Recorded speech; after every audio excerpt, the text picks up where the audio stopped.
Thank you, Mr. Chairman, and good afternoon, dear friends. There are many differences between this meeting and the one in that other hall today. We started out by offering a prayer, and I think you should know that at that other meeting, they didn't have a prayer. They just started out with a moment of silence for fear they would offend many of their members who were present.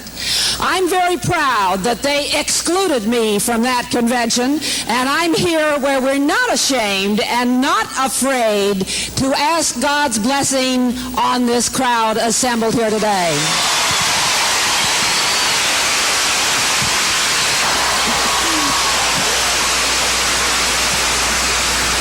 But I do thank all of you for coming and for giving us here on the platform the thrill of seeing this marvelous crowd. I am informed that there are 15,000 inside and several thousand more who have unfortunately were turned away. At the very first meeting of the Commission on International Women's Year, they adopted an official resolution to urge and push for ratification of the Equal Rights Amendment as their highest priority. They resolved, quote, to do all in their capacity to see that the Equal Rights Amendment is ratified at the earliest possible moment, close quote. Now, when you have $5 million to spend, all in your capacity is a lot indeed. I can tell you that if we had had $5 million, we would have buried it 5 years ago.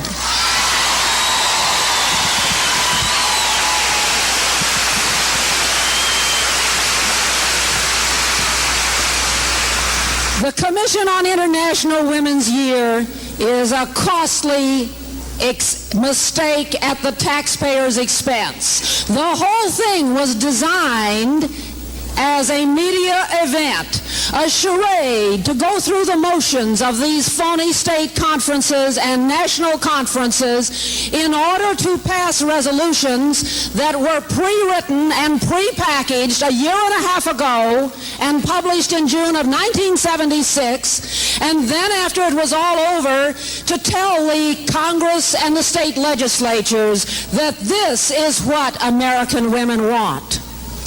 By coming here today, you have shown that that is not what American women want.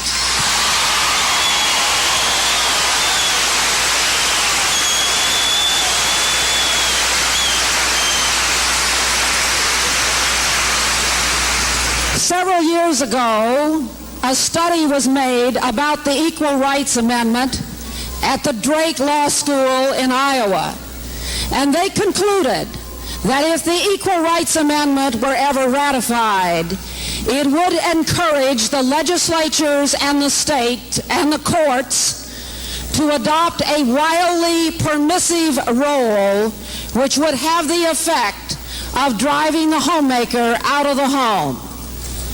This is what certain people want. And why would it do that?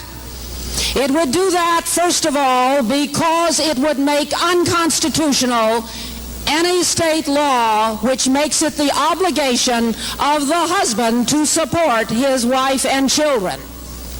These laws are basic to the institution of the family. These are the laws which give to the wife her legal right to be in the home.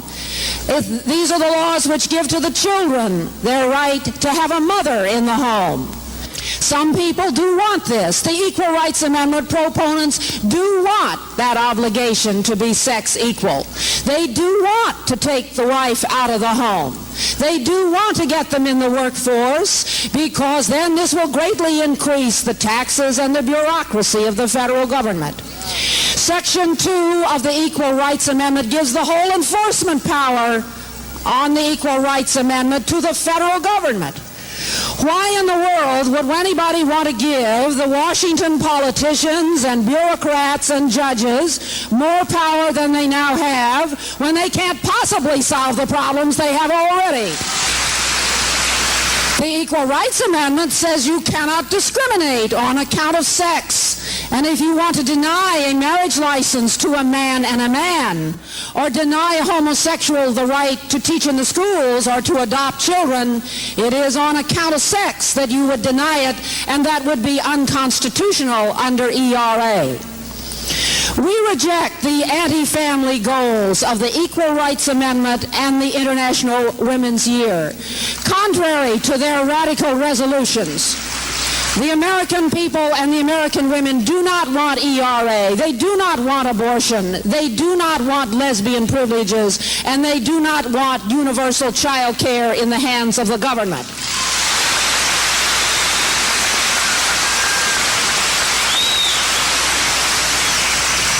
When I look out at this crowd today, I know that you have the energy and the dedication to defeat this assault on the family. If you cared enough to come here today, I know that you can do it. You can turn back this tide all across the country. If you stay with us, the Equal Rights Amendment will die 16 months from Tuesday.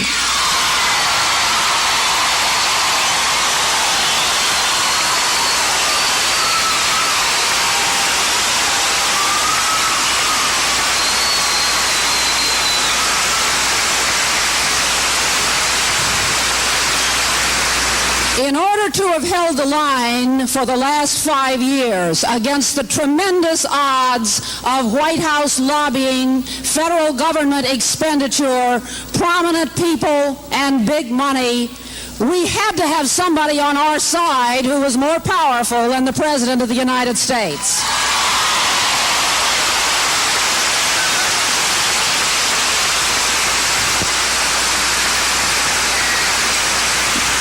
But we need your help, and we can have another party on March 22nd, 1979, if you will put your energy to the task between now and then.